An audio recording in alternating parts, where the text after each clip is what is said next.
This is the new Dacia Duster. It's completely new. New look, new interior, new tech, new engines. Oh my gosh, a new gas struts on the bonnet and a new chassis. Though, tell you the truth, both the engines and the chassis aren't completely new. They're based on the current Renault Captur, but they are new to Dacia. In this video, I'm going to tell you everything you need to know about this car, including the good things such as this weird feature, and the bad things, including something that breaks. I'm Matt Watson, and you're watching CarWow.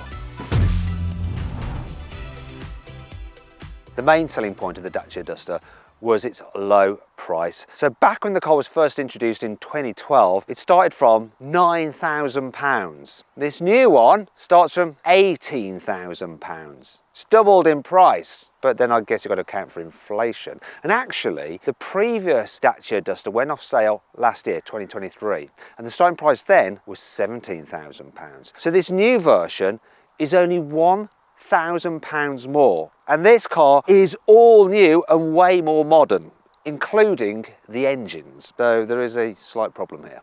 You used to be able to get the Duster with a 1.5 litre diesel engine, and that was my favourite engine. However, the diesel is no more. You can still get a 1 litre bifuel with 100 horsepower, but now there's a new 1.2 litre turbo with 130 horsepower, or this 1.6 litre hybrid with 140 horsepower. So it replaces the diesel as the economical option. However, the diesel could do 59 miles per gallon. This is supposed to do 55 miles to the gallon. And we'll find out exactly what it does a little later in this video. One thing about this compared to the diesel though, it's quicker to 60 miles an hour, though not by as much as you may think. So the diesel was supposed to do 0 to 60 in 10.2 seconds. This hybrid is supposed to do it in 10.1 seconds. But what's the reality? I'm going to find out now with my specialist timing gear up here. Let's launch it. 3, 2, 1, go.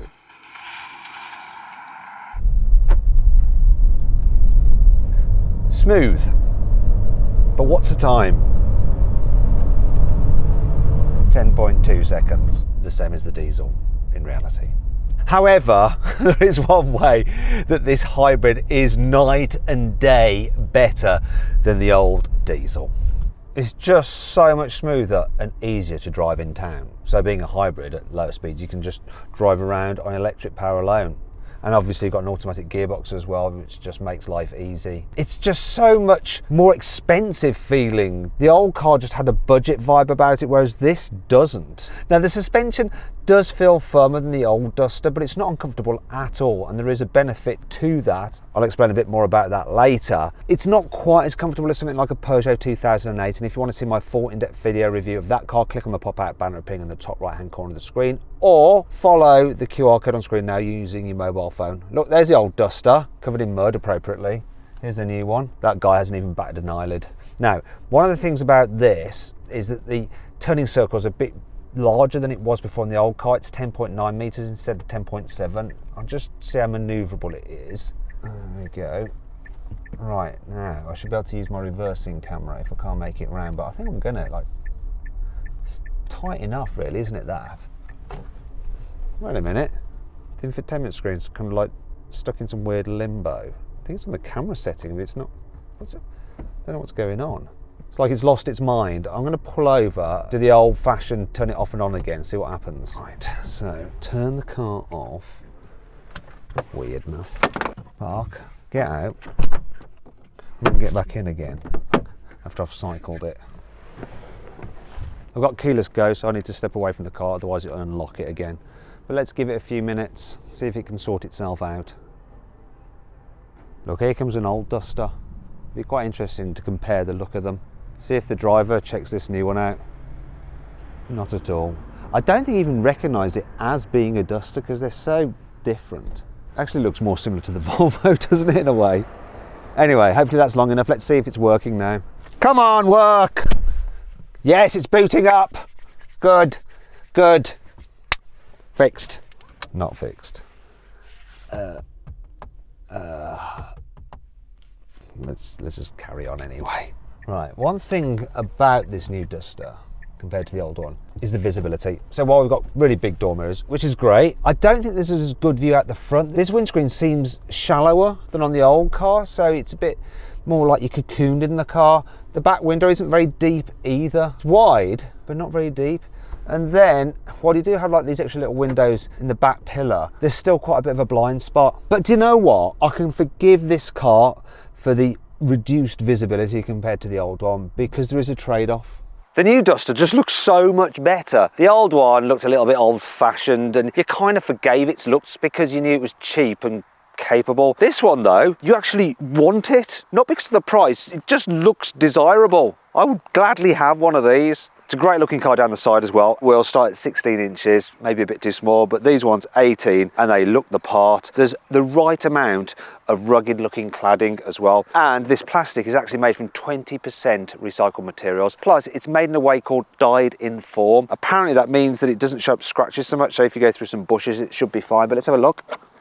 Well, I just did that with my nail, and yeah, it's scratched and it's not coming off. I'm calling BS on that, I'm afraid, Dacia. Moving down the side, roof bars look the part, blacked out windows for that kind of like urban look. And you have hidden door handles. I'm not the biggest fan of these kind of door handles, but they do help give the car clean lines. Moving down the back, actually in the press pack it says it's got rear drum brakes like the old Duster, but these are discs. I'm calling BS again, Dacia. What's going on? Let's move around the back. Do you know what? There is absolutely nothing in the way this car looks that says it's a budget vehicle. If you didn't know, you wouldn't know. However, its budget price is a little bit betrayed on the inside. You see, the material quality in here is fairly low rent, so scratchy literally everywhere. And there is no light for the vanity mirror. I mean, how much would that have cost, Dacia, to put that on? You could have put that on. Also, the definition of the reversing camera, it looks like this.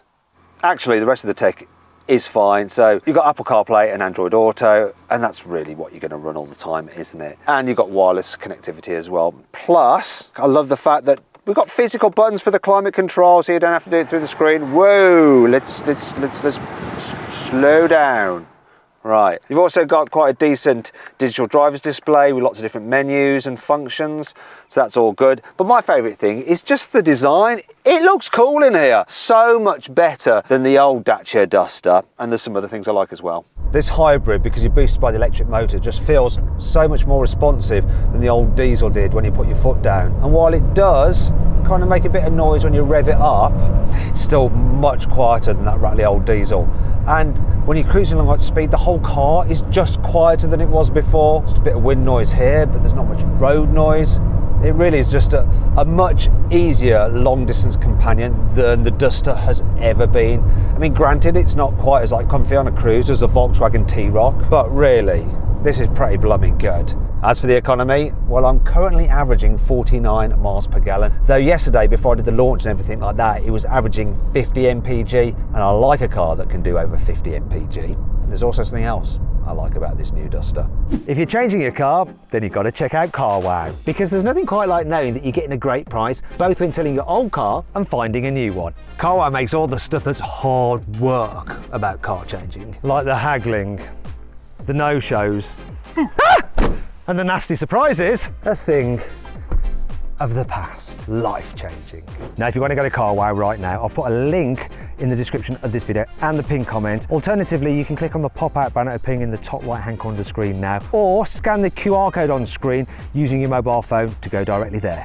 Car change, CarWow. There's loads of room here in the back seat, so decent amount of knee room. You can really slide your feet underneath the chair in front, and there's loads of foot space as well. Plus, the seats are quite high from the floor, so you've got lots of under thigh support. There's loads of headroom. It's great. Also, it's easy to fit a child seat in here as well. Yes, the ISOFIX points are behind zips, but there's so much space in there. Look, once you open them up, it's dead easy to locate them. And there's loads of space as well for even a bulky rear-facing seat. To be fair, the old Duster was pretty spacious in the back. Not quite as spacious as this, but sometimes you could get a little bit travel sick because of the way it went down the road, a little kind of like, bleh. Will it be the same story with this one? Well, they're much less likely to. Reason being, because you've got slightly stiffer suspension than before, the car doesn't lollop about in the bends like it used to. Just stays flatter, doesn't lean so much, feels more precise and more controlled, which is good. But You do sometimes feel it fidget about a little bit over rougher surfaces, and you can actually get a version with 4-wheel drive, and that has more sophisticated rear suspension, and it will probably deal with like imperfections of the road slightly better because the back wheels aren't linked to one another by a bar like they are with this particular car. Also, another benefit of the 4-wheel drive version is if it's a bit wet like it is now and you put your foot down while exiting a bend, you can feel that cars struggle for grip. With the 4-wheel drive version, of course, it can send some power to the rear wheels to help push you out of the corner. But generally overall, this car handles pretty well and way better than before, and that brings on to 5 cool things about the new Dacia Duster. The 4-wheel drive version of the Duster has different off-road modes, so you've got mud, sand, there's a snow setting, and there's an auto that figures it all out for you, plus you get hill descent control. Now if you want to find out what my favourite version of the Dacia Duster is in terms of the engine trim level and so on and so forth, I've actually configured my favourite car on the CarWow configurator. If you want to see what it is and how much you can save on it through CarWow, click on the pop-out banner appearing in the top right hand corner of the screen, or if you're watching on a smart TV, just scan the QR code on screen now with your mobile phone. You can get the car with something called YouClip. Now don't worry, it's nothing to do with Nigel Farage, it's actually these extra little Practicality add-ons. So there's this cup holder that has a torch on it like that you can charge up from one of these USB-C ports, and it has a little hook there as well. Then you just attach it there. Look, see, there's another one in the front. This one is for your mobile phone and it clips on here. And there's some other ones which clip onto there and there, but we can't find them in the car. I think the journalist that had it before me has probably misplaced them. There is a configurable safety button, and you can actually configure it so that everything's off, and if you want to turn everything off, you just press it twice. Haha. You can get the car with an Alco lock immobiliser, so you actually have to do a breath test before the car will let you drive it. You can get something called an In Nature pack, which includes a mattress which has been specifically designed to fit in here and fill in these gaps so there's enough space and comfort for you to sleep in. And that brings me onto the boot capacity. The hybrid version of the Duster has 430 litres of load space, which is less than its key competitors. However, the non-hybrid has 520 litres of space, which is actually pretty good. And to be fair, this hybrid has some decent functionality in this particular trim. So look, there is no load lip because you have a false floor. And as you can see underneath here, you can fit the load cover, which is a win for me, means it's not going to get thrown anywhere. And the space itself, look, it's nice and square and useful. But what about storage for the rest of the vehicle? So the rear door bins aren't the largest, but you can just about fit a normal bottle in there. The pockets on the back of the seats are quite big though, so there's room for a big bottle in there if you wanted to carry it and annoy the person sat in front. The front door bins are big enough for a big bottle. In fact, there's room for 2. Good job, because the glove box is rather small because half of it is taken up by the fuse box. You do have storage here with wireless charging, USB-Cs, 12-volt socket. There's another storage shelf there. Decent amount of space underneath the armrest. But that brings you on to 5 annoying things about this car, and the first is this. Look, while you have one cup holder there, the other cup holder is there underneath the armrest. It's kind of a bit awkward to get at. This new Duster has a 3-star Euro NCAP safety rating, which to be fair isn't very good. However, it mainly loses stars because it doesn't have some of the active safety systems or pedestrian protection that you have on other cars. In terms of actual occupant safety, it's similar to the current Renault Captur, though still a way off Renault's latest car, the new Scenic. There is no padding on the door armrest at all. Well, there is some here and it's absolutely fine. That is just really hard. So if you drive along like that, like most people do when you're like cruising on a long distance, it actually gives you elbow ache. I have come up with a cost-conscious solution, and it's this, a sponge. As you'll see when I shut the door, they don't cover the sills. That means that any dirt that goes on there, when you're getting in and out, you rub your jeans on them like that and you get it all over your trousers.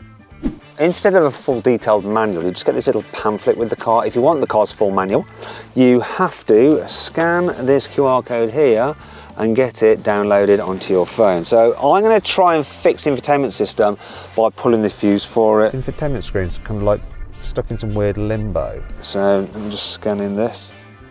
Bear with me. Okay, so I've got the thing here now finally for the fuses. Wait a minute, it's not exactly the same as that. There's some other fuses that, are in there that aren't on here. It doesn't quite match up. Right, which is the one for the radio? Number 7. Number 7. Where's 7 on here? Oh, there's 3 there. Could it be that one? That doesn't line up exactly. Maybe it's that. I reckon it could be that. All right, I'm going to give this one a go. I'm going to pull this fuse. Let's see if the infotainment system goes out. Yay! How did I manage to get that? Let's turn it off. Why can't I turn the car off, like the ignition off? And that's the thing with these guys, you can't turn the ignition off half the time. Right, let's put this back in. Oh, it's fine, it turned itself off. Look, see, after time it's turned itself off. Now it's back in. Right. Moment of truth. Come on, what's she gonna do? It's on. Come on, don't, this is promising. Okay, it's all okay. Yes! Yes! Victory! That actually brings me on to my final verdict on the new Dacia Duster. So, should you avoid it, consider it, shortlist it, or just go right ahead and buy it? But it was so close to being an avoid it. But seeing as the infotainment system was dead easy to fix, I actually think you should go right ahead and buy the new Dacia Duster. It really is still great value for money, but it's a much better car than it ever was before. I hope you enjoyed the video. If you did, give it a like. Let me know what you think of it in the comments below. Click on the video windows for some more videos and on the CarWow logo to see how much you can save on your next car. Thanks for watching.